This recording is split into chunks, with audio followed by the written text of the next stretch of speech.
Assalamualaikum warahmatullahi wabarakatuh. Saya Reva Yeni Ma'rifah. Di video kali ini kita akan belajar materi kimia kelas 10, yaitu tentang geometri molekul. Yang pertama ada teori VSEPR. Secara singkat, teori VSEPR meliputi yang pertama, bentuk molekul dapat ditentukan dari adanya pasangan elektron berikatan dan pasangan elektron bebas dalam kulit atom inti pusat terluar. Yang kedua, dikarenakan terdapat muatan sejenis, maka terjadi tolak-menolak antar elektron. Yang ketiga, pada pasangan elektron lebih cenderung merendahkan gaya tolak-menolak atau berupaya saling menjauh, sehingga membentuk suatu struktur tertentu.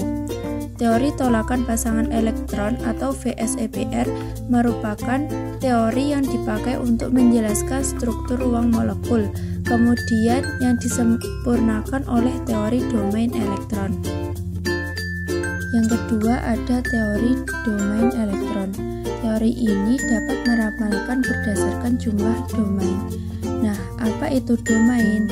Ternyata domain sama dengan pasangan elektron. Pada teori VSEPR membahas tentang gaya tolak-menolak pasangan elektron. Sedangkan pada teori domain elektron itu membahas tentang jumlah domain atau jumlah pasangan elektron. Jadi, bisa dibilang teori domain elektron ini penyempurnaan dari teori VSEPR. Pasangan elektron ada dua. Yang pertama, pasangan elektron terikat atau PEI. Yang kedua, pasangan elektron bebas.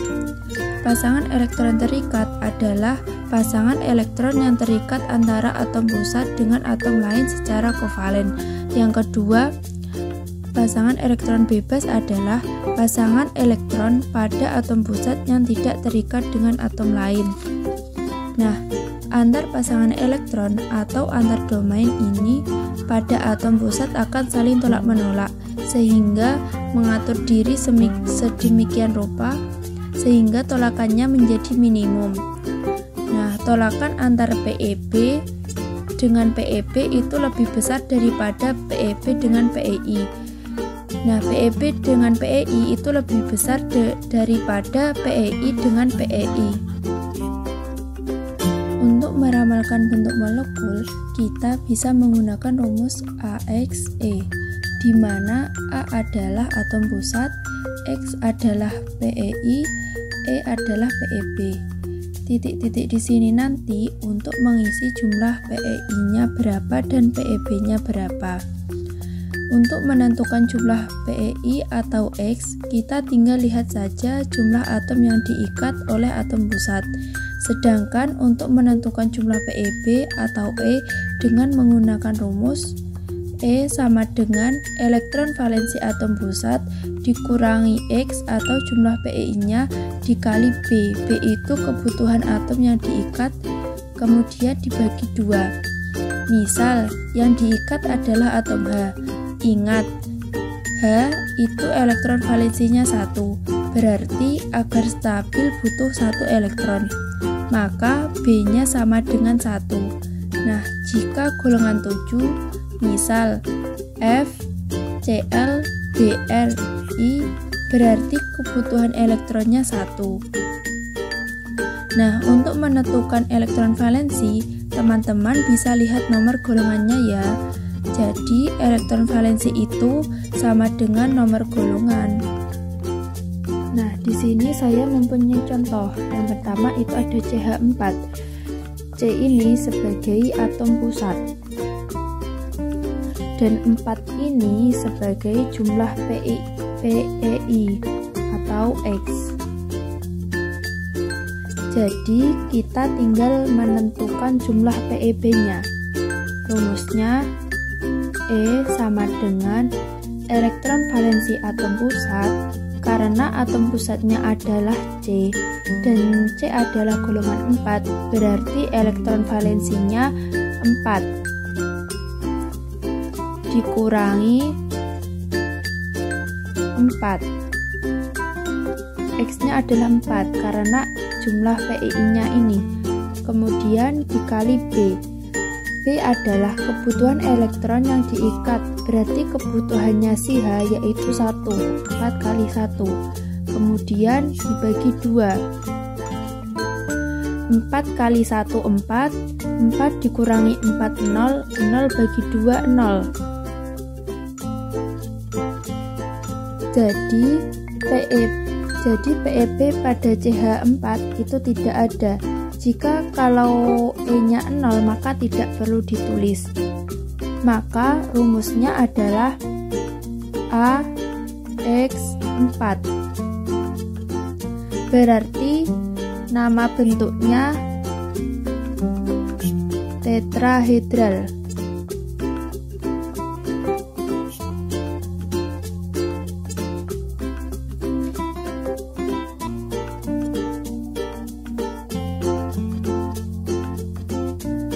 Jika digambarkan, A ini sebagai atom pusat, jadi tempatnya di tengah ya.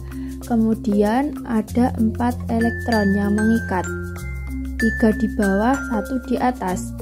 Nah, di sini kan tidak ada PEP, langsung kita hubungkan saja.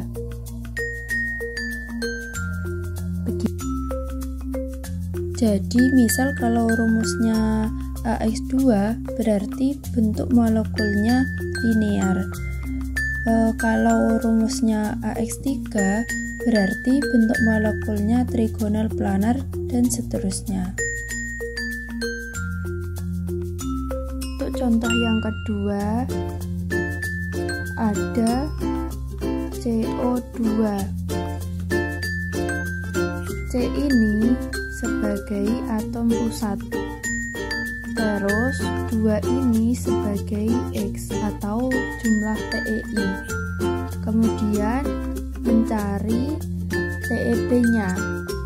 E sama dengan elektron valensi C yaitu 4 dikurangi PEI atau X yaitu 2, kemudian dikali dengan kebutuhan elektron O. Kebutuhan elektron O adalah 2, kemudian dibagi 2. 2 kali 2 4, 4 dikurangi 4 0, 0 bagi 2 0. Jadi rumusnya adalah AX2. Jika rumusnya AX2 maka bentuk molekulnya linear.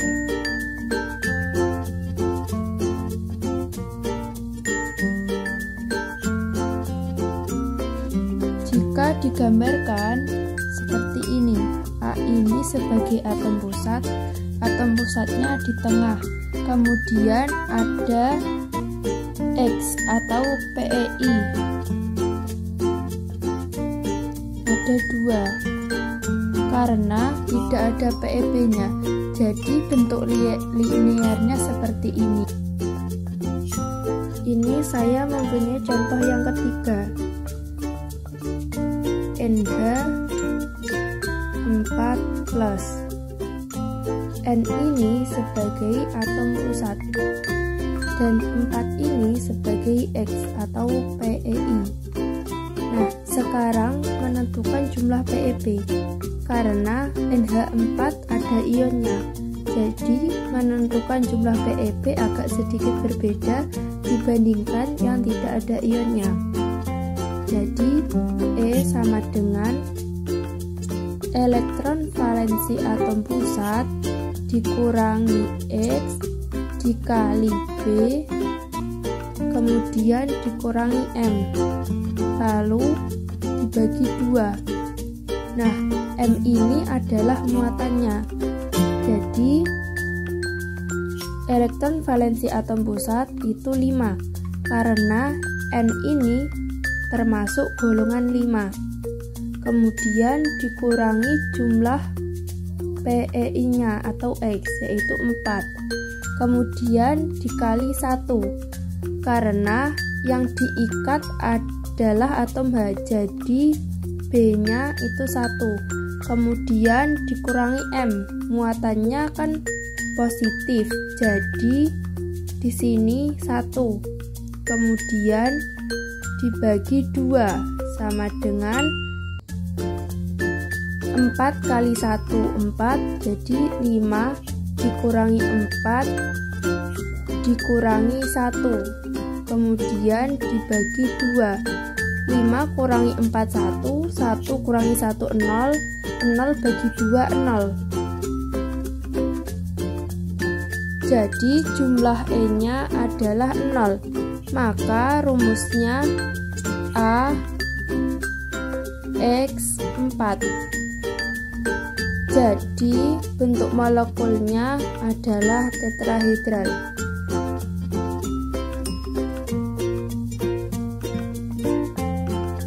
Nah, begini.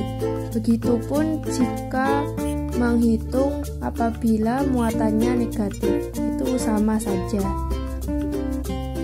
Nah, untuk mengetahui pemahaman kalian, di sini ada beberapa latihan soal, silahkan dikerjakan ya. Sekian dari saya. Wassalamualaikum warahmatullahi wabarakatuh.